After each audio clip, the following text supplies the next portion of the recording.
So today, we're going to dive deep into one of the most fundamental yet profoundly uncomfortable truths of the human psyche. It's this paradox of comfort. We all have this deep-seated, this instinctual craving for a world that makes sense. Predictable existence. Exactly. A world where effort equals reward, where actions have fair consequences, where it all, at the end of the day, adds up. And that desire for stability, it's more than just a preference. It's a profound psychological need. It guides our behavior, our moral choices, even how we see reality. Well, here's a cost. A huge cost. Yeah. And this is the unsettling part we're going to look at today, maintaining that illusion of perfect justice. It often requires a kind of deception, a powerful defense mechanism that, when it gets challenged, it forces us to unfairly judge and disregard the suffering of others. And that's really the tension here, isn't it? Our mission today is to unpack this specific psychological structure. It's known as the just world hypothesis. Mostly from the work of social psychologist Melvin Lerner. Right. And we need to explore why this simple belief that the world is fundamentally fair is maybe the most uncomfortable and often cruel psychological truth we avoid in ourselves. We're going under the surface to see why our need for safety can lead to such profound indifference. Okay, so let's start at the very beginning. For a deep dive like this, we have to understand the primal psychological benefit. Why do we need the world to be fair? I mean, on a level deeper than just wanting things to go our way. What's the core structure it gives us? Well, the structure it provides it's all about control. Or, maybe more accurately, the illusion of control. The illusion of control, okay. Human beings are just most comfortable, most functional, when we have this strong sense that we can predict, guide, and ultimately influence what happens in our own lives through what we do. Because if the world were truly random, If it were truly chaotic or random, then all our efforts, our planning, our delaying gratification, our moral choices, they would all be basically meaningless. the motivation to even try would just vanish. It would create a kind of societal paralysis. Exactly. The human mind tries to avoid that paralysis by imposing order. And the just world hypothesis, as Lerner defined it, is a fundamental cognitive tool for that. It's the tendency to believe that people get what they deserve. And conversely, they deserve what they get. They deserve what they get. And this belief system, it's not just some, philosophical idea. It's an essential internal stabilizer. It stops the world from feeling overwhelming or unpredictable. And it gives us a ready-made rationalization for tragic or just inexplicable events. The rationalization is the key, right? If we can find a reason why something bad happened by blaming the victim's behavior or their choices or their character, we protect ourselves. You protect yourself from the terrifying thought that it could happen to you. Completely by chance, outside of my control. That's the psychological transaction. And Lerner suggested this isn't just something we develop as adults, it's established very, very early. He called it a foundational contract. Okay, tell us more about this contract. What are the terms of that agreement? In childhood, we're asked to suppress our immediate natural impulses. We're taught to be good, follow the rules, share, delay gratification. And the promise, whether it's spoken or not, is that if you put aside those immediate impulses, you'll be rewarded, or at the very least, you'll be kept safe and happy in the future. So the belief isn't that the world is fair now, but that it will be fair if I follow the rules. It's like a deferred payment plan for being good. That's a perfect way to put it. And for that contract to hold up, we have to believe the world is fundamentally just. If we thought the system was random, the motivation to follow those complex social rules would evaporate. So this whole developmental process, it generates a powerful, though ultimately false sense of personal safety. The logic we internalize is, as long as I am good, only good things will happen to me. Exactly. It neatly shifts the source of safety from external uncontrollable things to internal controllable actions. And that's a massive psychological comfort. Which means we're forced to become, subconscious editors of reality. If reality breaks the contract, our mind just rewrites what happened to fit the theory. It has to. Let's look at that classic Lerner study from 1965, the one where people rationalize good fortune. Yes, this one is so important because it shows the mechanism at work even when there's no suffering to explain away. In the study, people were told about a fellow student who won a lot of money in a completely random lottery. It was pure chance. And people couldn't just accept it was luck. No. To satisfy the just world hypothesis, the outcome had to be deserved. So participants immediately started to rationalize it. They assumed the winner must have had better character traits, that he was more hardworking, more diligent, somehow more deserving than his peers. So a good outcome must equal a good person. The brain just completes that circuit automatically. It has to complete the circuit. So we put this huge importance on supposed character traits, hardworking, lazy, moral, immoral, to explain everything, and we ignore the massive role of random chance or privilege or just complex situations. This sounds so much like the fundamental attribution error. It is deeply, deeply intertwined. The fundamental attribution error is our tendency as observers to overemphasize internal factors like character and underemphasize external situational factors when we explain other people's behavior. Right. The just world hypothesis is, in many ways, the emotional engine that fuels that error, especially when we're faced with someone else's misfortune. That's an important distinction. The error is the cognitive shortcut, but the just world hypothesis is the emotional need for that shortcut. Precisely. If you see someone trip and spill coffee, the fundamental attribution error kicks in. They're clumsy, an internal thing. You don't think about the uneven sidewalk. But if that person loses their life savings in a housing market crash, the just world hypothesis kicks in. Using that same error, they must have been financially irresponsible. Because the alternative is just too scary. The alternative, that it was pure chance, is psychologically unacceptable because it means your life savings could also vanish randomly, and that vulnerability is terrifying. So, to stay stable, we have to believe outcomes are earned, even when they're obviously not. We're all just running this constant, unconscious audit of everyone's moral ledger. We are. And the deeper you believe in that just world, the less room you have for the complex, random, and often tragic reality of just being human. Okay, so that's where the damage really starts. The moment this belief system meets real-world suffering, the consequences are, well, they're immediate and they're devastating. If the world must be fair and we see someone suffering, the logic forces us to conclude that they must have done something to deserve it. This is the beginning of the failure of empathy. And it's so important to see this not as active malice, but as a cruel but necessary coping strategy for the person watching. The just world hypothesis is maybe one of the biggest barriers to true empathy. Because it's psychologically cheaper, it's easier, it's more self-protective to blame the victim than it is to accept the horrifying randomness of their misfortune. Accepting that randomness means you have to immediately accept your own vulnerability. And this then bleeds directly into how we view huge social issues, right? It allows for this widespread indifference. Absolutely. Take a chronic social issue like homelessness. The just world hypothesis lets an observer see this massive complex problem, which is often the result of systemic failures, economic crashes, lack of affordable housing. Right, huge external factors. And view it not as a societal failure, but as the inevitable outcome of an individual's poor character. The narrative shifts from this is a failure of our support systems to this is a failure of their personal character. Precisely. If they're lazy or addicted or just made bad choices, then their suffering is, in a way, justified. And that rationalization permits us to do nothing. It permits inaction, it permits withdrawal of support, because the unconscious conclusion is that the victim earned their fate. It's the ultimate protection mechanism. If the victim is at fault, the system is fine, and I don't need to change my life or my voting habits or my worldview. And this blame shifting becomes most damaging in cases of individual trauma.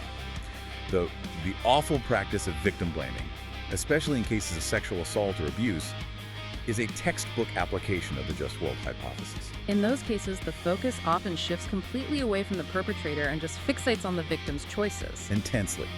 The questions become, why were they out so late? What were they wearing? By highlighting these choices, the observer shifts responsibility away from the perpetrator and puts it on the victim. And that restores the observer's sense of safety. Instantly, at the cost of compounding the victim's trauma. The subconscious message is clear. That happened to her because she was careless. I am careful, therefore I am safe. And the more horrific the event, the stronger the need to find fault. It seems like we're seeing people behave irrationally, sometimes cruelly, just to keep their own sense of order. This reminds me of Elliot Aronson's famous observation. Aronson's first law. Right. People who do crazy things are not necessarily crazy. It's such a powerful idea. When we see extreme or cruel behavior, if we don't know the full social context or the situational pressures, we immediately default to concluding that the actions must come from a flawed character or from insanity. We just attribute it to them being a bad person. Exactly. But Aronson argued that external circumstances, immense situational pressure, social environment, overwhelming stress can force otherwise sane, moral people to act in truly disturbing ways. The situation can overwhelm the person, The just world hypothesis, though, it refuses to accept that, It's terrified of the idea that good people can be victims or that normal people can be perpetrators. which brings us to cognitive dissonance. Leon Festinger's theory, this is the engine that drives the rationalization, isn't it? It really is. Dissonance is that psychological tension, that discomfort, that happens when you hold two inconsistent beliefs at the same time. For example, I'm a good, moral person, and I just caused someone serious, unnecessary harm. That tension must be just unbearable. How does the mind fix it? Well, the discomfort motivates us to get rid of the dissonance. The path of least resistance is usually to introduce a new thought that bridges the gap. And this is where denigrating the victim comes in. It's the easiest way out. You can't change the behavior, the harm is done. And changing your belief about yourself that you're a good person is too painful. So you introduce a new thought. The person I harmed was bad and deserved it. And instantly the dissonance is gone. The narrative changes from I, a good person, harmed an innocent to I harmed a bad person who was asking for it. And you are psychologically restored to being good just by redefining the victim. That is an astonishingly effective, if morally horrific, strategy. Is there a powerful real-world example of this in action? The Kent State University shootings in 1970, it's a chilling case study Aronson used. The Ohio National Guard fired into a crowd of unarmed student protesters, killing 4 of them.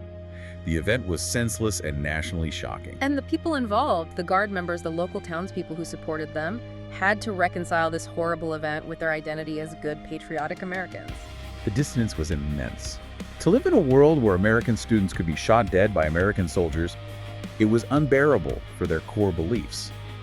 So to reduce that dissonance, many of them immediately began spreading vicious, unfounded rumors about the students who were killed. What were these rumors trying to do?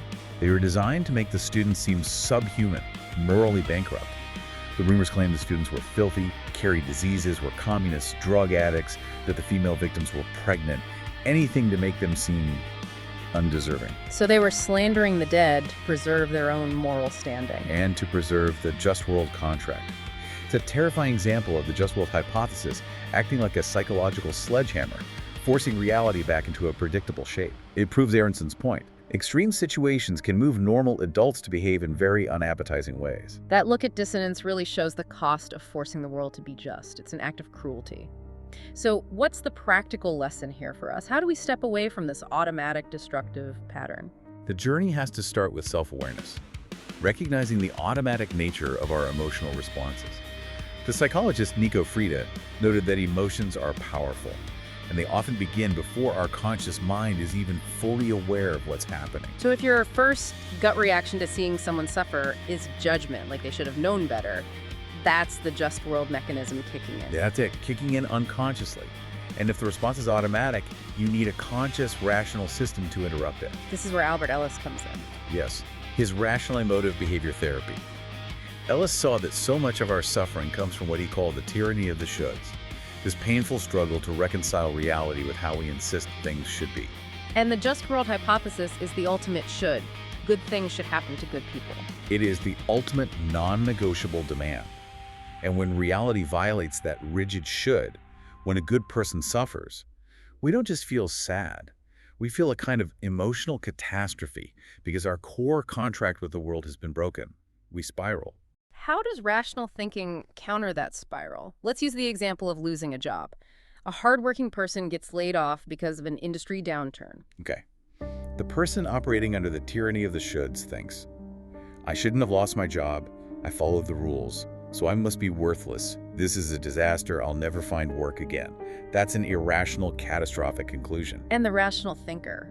The rational thinker acknowledges the negative event without collapsing their self-worth. They think, I am deeply frustrated and sad about this.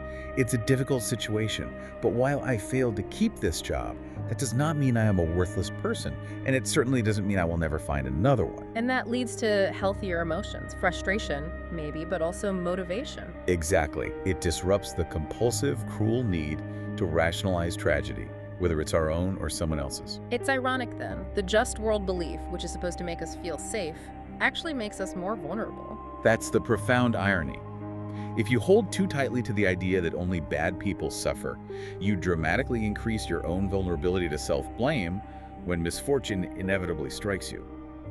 The psychologist Dorothy Rowe found that this belief, that any small wrongdoing leads to disaster, makes you much more susceptible to depression. You start seeing every small mistake as a moral failing that could trigger some cosmic punishment. You've built a mental trap for yourself. You're constantly anxious, trying to prove your own goodness to stave off disaster, and that pressure is impossible to bear.